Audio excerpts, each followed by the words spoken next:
பக்தி யுகம் நேயர்களுக்கு என் முதற்கண் வணக்கம். நான் உங்கள் மணிகண்டன் பிரபாகரன். இன்னைக்கு சீஃப் கெஸ்ட்டாக யார் வந்திருக்காங்க பார்த்தீங்கன்னா, ஜேஎம்எஸ் சந்திரமௌலி ஐயா வந்திருக்காங்க. ஃபர்ஸ்ட் ஆஃப் ஆல் அவர் வெல்கம் பண்ணிடலாம். வணக்கம் ஐயா. வணக்கம். இருக்கீங்க? நல்லா சூப்பருங்க. ஸோ கடந்த எபிசோடில் பார்த்தீங்கன்னா லக்ன ரீதியாக பார்க்குறதும் இந்த ராசி பலன் பார்க்கறதுனால என்னென்ன யூஸ்ஃபுல் இருக்குது, ஏன் பார்க்கணும், எதுக்காக பார்த்துட்டு இருக்காங்க, அதனால எவ்வளோ ப்ரொடிக்ஷன் நடக்க போகுது அப்படிங்கிற ஒரு சீரிஸ் பண்ணிட்டு இருக்கோம். ஸோ அந்த வகையில் இன்னைக்கு பார்க்கக்கூடிய லக்னம் பார்த்தீங்கன்னா ரிஷப லக்னம்.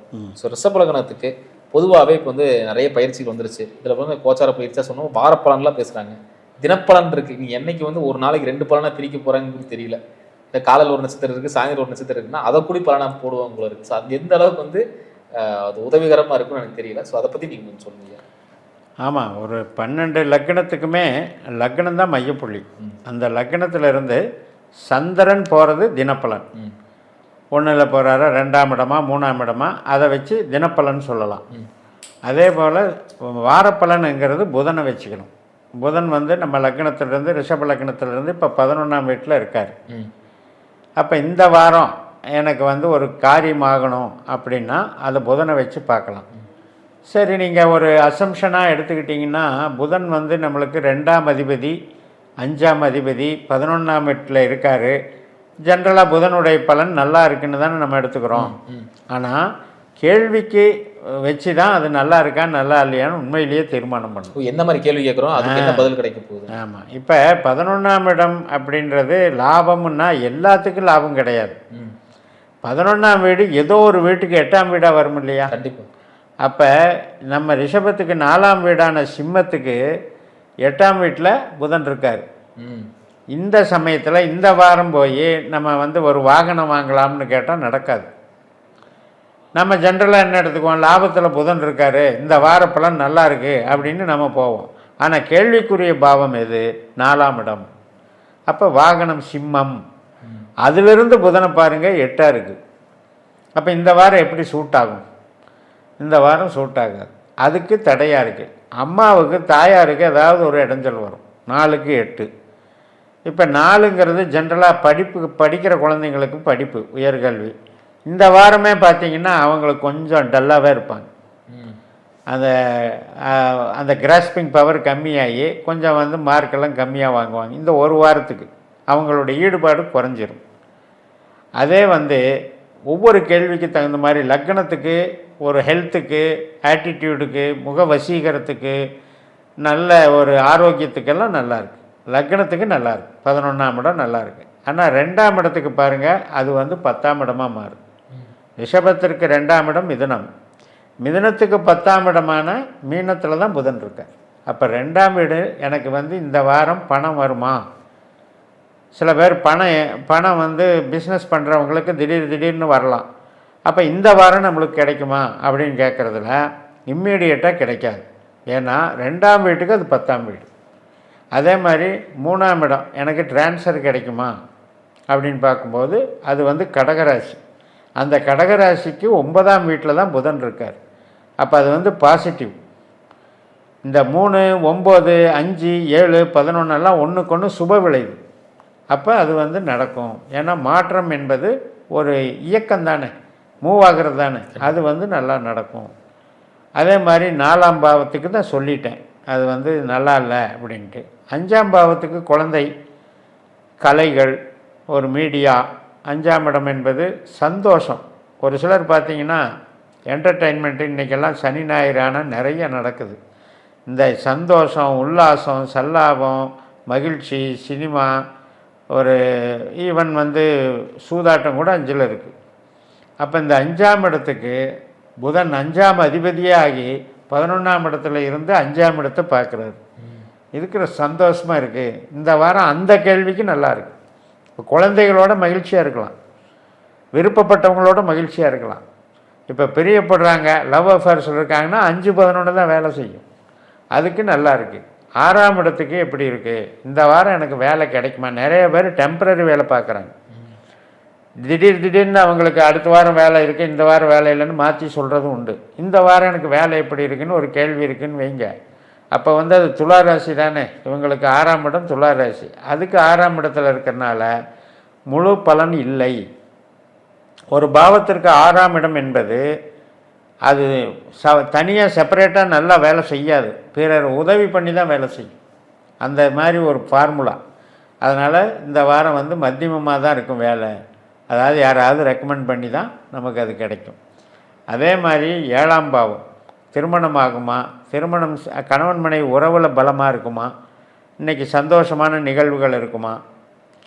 போன வாரமெல்லாம் பெரிய சண்டை, இந்த வாரம் ஏதாவது நல்லா இருக்குமா இருக்காதான்ற கேள்வி எடுத்துக்கிட்டிங்கன்னா நல்லா இருக்குது. அதே மாதிரி 8ஆம் இடம், ஒரு வயசாகி போச்சு, ஒரு ஆயுள் சம்மந்தப்பட்ட பிரச்சனை, எனக்கு வந்து படுத்துக்கிட்டே இருக்காங்க. ஒருத்தருக்கு வந்து எங்கள் அப்பாவோ அம்மாவோ வயசானவர் தாத்தாவோ படுத்துட்ருக்காரு, கொஞ்சம் சாப்பாடே இறங்கலை, இந்த வாரம் எப்படி இருக்கும் தெரியலையே அப்படின்னு ஒரு கேள்வி இருக்கும். அந்த 8ஆம் பாவத்துக்கு இது 4ஆம் பாவமாக இருக்கிறதுனால 8ஆம் இடத்துக்கு வந்து அது வந்து 4ஆம் இடம் வந்து தடுக்குது. அதனால் பிரச்சனை ஏற்படாது, ஆயுள் பங்கம் ஏற்படாது. 11 வந்து நன்மை செய்யுது. அதே மாதிரி தான் 9ஆம் இடம், ஒரு வெளிநாடு சம்மந்தப்பட்டது அல்லது ஒரு மேல் படிப்பு சம்மந்தப்பட்டது, அப்பா பூர்வீகம் குலதெய்வம் கோயில் சம்மந்தப்பட்ட காரியத்துக்கு ஒரு கேள்வி இருக்குங்க அப்படின்னு கேட்டால் அதுக்கு புதன் பாசிட்டிவாக இருக்கார். அப்போ 10ஆம் இடத்துக்கு எடுத்துக்கிட்டிங்கன்னா கும்பத்துக்கு 2ஆம் இடமான மீனத்தில் தான் புதன் இருக்கார். அப்போ தொழிலை டெவலப் பண்ணுவார். 10க்கு நல்லா இருக்குது, 11க்கும் நல்லா இருக்குது. 12க்கு என்ன கேள்வி வரும், நான் வந்து வெளியூர் போகலாமா அல்லது நான் மூலதனம் பண்ணலாமா, சில ரகசிய செயல் திட்டங்கள் செயல்படுத்தலாமா, கான்ஃபிடென்ஷியல் மேட்ரு. அதுக்கு 12ஆக இருக்குது. 12க்கு 12 11ஆம் இடம்ங்கிறனால 12 கெடுக்குதுன்னு எடுத்துக்கணும். அப்போ ஒரு பாவம்தான், ஒரு பாவத்தில் ஒரு கிரகம்தான், ஆனால் எத்தனை கேள்விக்கு எத்தனை பதில் இருக்கு பாருங்க. அதுலேருந்தே நம்ம பிடிச்சி கொண்டு வந்துடலாம்.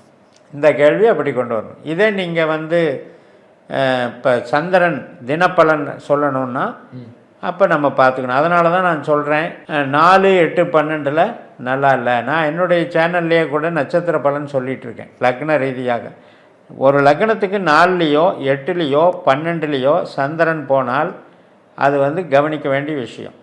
ஏன்னா டென்ஷனாக லக்னத்துக்கு நல்லா இல்லை, ஆனால் தொழிலுக்கு பாதிக்காது. லக்னம் வந்து ஒரு கவலைப்படுறதுன்னு அர்த்தம்.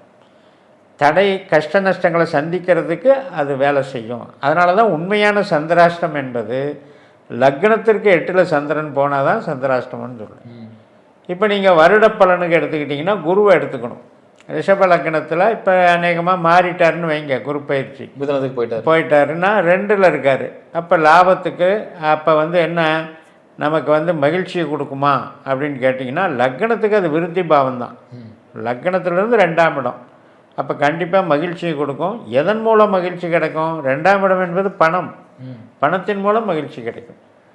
அதே டிரான்ஸ்ஃபர் கிடைக்குமான்னு கேட்டால் கிடைக்காது. காரணம் என்ன, 3ஆம் இடத்துக்கு அது 12ஆம் இடம், டிரான்ஸ்ஃபர் என்பது 3ஆம் இடம். அப்போ பேசிக்காக நம்ம பாவங்களை பற்றி தெரிஞ்சுக்கணும் இல்லையா. ஒரு கேள்வி எழுதுன்னா அந்த கேள்விக்குரிய பாவம் எதுன்னு தெரியணும் இல்லை. கண்டிப்பாக. இப்போ வீடு கட்டலாமா அப்படின்னு கேட்டால் இந்த குரு பலனில் வீடு கட்டலாம். ஏன்னா 4ஆம் இடத்துக்கு அது லாபஸ்தானம். புத்திரஸ்தானத்துக்கு எடுக்கும்போது கொஞ்சம் நல்லா இல்லை. 5ஆம் இடத்துக்கு 10ஆம் வீடாக வருது. அதே மாதிரி வேலை கிடைக்குமான்னு பார்த்தீங்கன்னா நல்லா இருக்குது. 2, 6, 10 தானே கனெக்டிவிட்டி, அதனால் அது நல்லா இருக்குது. திருமணம் ஆகுமான்னு கேட்பாங்க நிறைய பேர். 2ல் குரு வந்தால் குரு பலன்னு சொல்லிகிட்டு இருக்கோம். எப்படி ஆகும், லக்னத்துக்கு 2 என்பது 7ஆம் இடத்துக்கு 8. அப்போ 7ஆம் இடத்துக்கு இங்கே தடை. ஏற்கனவே திருமணமானவங்களே சண்டை போடுற நேரம் 7க்கு 8, அது பார்த்துக்கணும். அது மாதிரி இப்படியே பாவங்களை வச்சு என்ன கேள்விக்கு நமக்கு என்ன பதில் எடுக்கணும்னு எடுக்கிறது தான் வருட பலன், மாத பலன் இதெல்லாமே. ஆனால் நான் என்ன சொல்கிறேன்னா இன்னும் டெப்த்தாக போய் உங்களுக்கு இப்போ என்ன திசை நடக்குது பாருங்கள், என்ன புத்தி நடக்குது, என்ன அந்தரம் நடக்குது, இந்த 3 மெயினாக எடுத்துக்கிட்டால் போதும். ரொம்ப சில பேருக்கு சூட்சுமத்தில் ஒரு ரொம்ப நெருக்கடியான டைமு, ஒரு 10 நாளில் நான் ஒரு முடிவு எடுக்கணுங்கும் போது சூட்சுமத்தை பார்க்கலாம். மற்றபடி இந்த 3ம் பார்த்துக்கிட்டிங்கன்னா இப்போ வந்து திசைநாதன் வந்து என்ன பாவ தொடர்பில் இருக்காரோ அந்த பலனை கொடுப்பார்.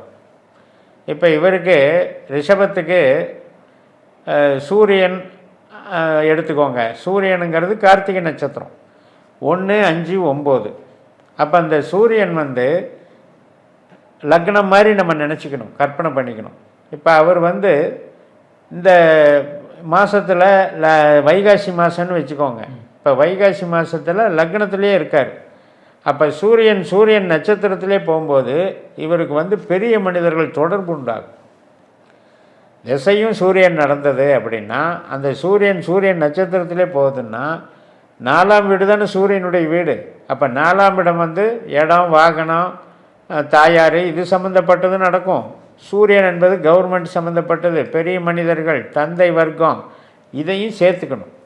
ஒரு பாவத்தையும் சேர்த்துக்கணும், கிரகத்தையும் சேர்த்துக்கணும். அப்போ கேள்விக்கு தகுந்த பதில் நமக்கு ஈஸியாக கிடைச்சிரும். அப்போ தசாநாதன் எந்த நட்சத்திரத்தில் போகிறாரோ அந்த நட்சத்திரத்தின் பலனை தருவார். இப்போ ரிஷபத்துக்கு பணம் கொடுக்கறது, தொழில் கொடுக்கறது, உத்தியோகம் கொடுக்கறது ராகு. ஏன்? 2ல் திருவாதிரை, 6ல் சுவாதி, 10ல் சதயம். இப்போ குரு திருவாதிரையில் போவார்ல, அப்போ திருவாதிரையில் போகும்போது இவருக்கு குரு திசை நடக்குதுன்னா தொழிலை இம்ப்ரூவ் பண்ணிடுவார். நம்ம குரு பயிற்சியிலே இதை பற்றி பேசியிருக்கோம், ரிஷபத்தை பேசும்போது பேசியிருக்கோம். அட்லீஸ்ட் குரு புத்தி வந்தாலே அந்த பவர் வரும். ராகு புத்தி, குரு புத்தி ரெண்டையுமே எடுத்துக்கலாம். அந்த பாவ தொடர்பு தான். அவர் வந்து இப்போ 4 பண்ணல போய் உட்காரக்கூடாது ராகு. இப்போ ராகு வந்து 10ல் தானே இருக்கார். அவர் சொந்த நட்சத்திரத்துக்கே வரப்போகிறார்.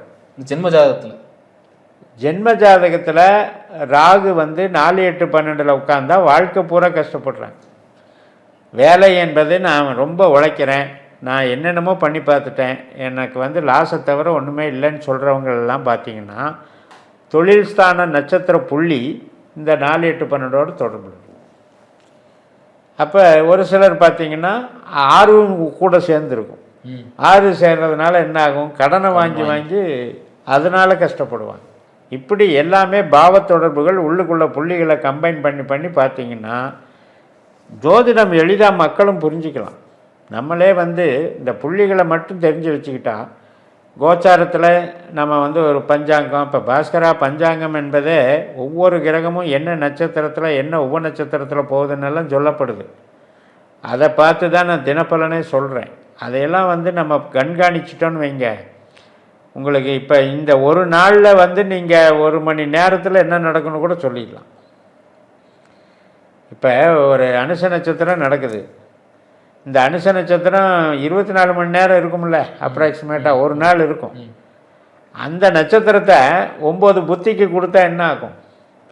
சனி புத்தி, புதன் புத்தி, கேது புத்தி, இப்படியே கடைசியில் குரு புத்தி வரைக்கும் 9 புத்தி வரும். அப்போ உங்களுக்கு நான் எந்த விஷயத்துக்கு எந்த கிரகம் பண்ணுவாருன்னு தெரிஞ்சுக்கிட்டா, இப்போ உதாரணத்துக்கு ஒருத்தர் வருவாருங்க, எனக்கு பணம் கொண்டு வருவாருங்க, அவர் எதிர்பார்க்குறேன், ஆனால் எப்போ வருவார்னு தெரியலையே, நான் அந்த கேள்வி இருக்கு இல்லையா? அப்போ வந்து அந்த 2ஆம் பாவ புள்ளி இந்த சனியினுடைய திசையில் இந்த 2ஆம் பாவம்னு நமக்கு ஒரு கிரகம் இருக்கும். இப்போ உதாரணத்துக்கு நீங்கள் ரிஷபத்துக்கு ராகுவை வச்சுக்கோங்களேன். இதே சனியினுடைய நட்சத்திரம் இன்றைக்கி சனி புத்தி ஆரம்பித்த உடனே முடிஞ்சிடும். அதுக்கடுத்து புதன் புத்தி, இதெல்லாம் ஒரு 3 மணி நேரம் 4 மணி நேரம் போகும் ஒவ்வொரு புத்தியும். அதுக்கப்புறம் கேது, சுக்கிரன், சூரியன், சந்திரன் வருது இல்லையா? அதில் எப்போ ராகு வருதோ அந்த டைம் அவர் கரெக்டாக வந்து கொடுத்துருவார். அப்போ ஒரு நாளைக்குள்ளே நடக்கிற பலனையும் நம்ம எடுக்கிறோம். இந்த மாதிரி நம்ம ஃபாலோ பண்ண டெவலப்மெண்ட்டு நம்ம தெரிஞ்சுக்கலாம். அடிப்படை யோகம்னு ஒன்று இருக்குது. ஒரு ஜாதகத்தில் அடிப்படை யோகம் கொடுப்பினைன்னு சொல்கிறோம். அப்போ நமக்கு என்ன பண்ண பிறந்திருக்கோம் இந்த பிறவியில், அது லக்ன கொடுப்பினை, தொழில் கொடுப்பினை, புத்திரபாக்கிய கொடுப்பினை, திருமண கொடுப்பினை, அவ்வளோதாங்க. இந்த 12 கொடுப்பினையும் தெரிஞ்சுக்கிட்டு நமக்கு என்ன திசா புத்தி நடக்குதோ அந்த கொடுப்பினை தான் திசா புத்தியாக வந்து நமக்கு பலனை தருதுங்கிறது தான் இங்கே ஜோதி. அருமையாக சொன்னீங்க. அடுத்தடுத்த லக்னத்துக்கு பார்க்கலாங்க ஐயா. ரொம்ப ரொம்ப நன்றிங்க ஐயா. நேர்களே, இந்த வீடியோ உங்களுக்கு பிடிச்சிருந்தா மறக்காமல் லைக் பண்ணுங்கள், ஃப்ரெண்ட் அண்ட் ஃபேமிலிக்கு ஷேர் பண்ணி கொடுங்க. இதே மாதிரி இன்னொரு காலம் சந்திக்கும் வரை உங்களிடம் விடைபெறுவது உங்கள் மணிகண்டன் பிரபாகரன். நன்றி, வணக்கம்.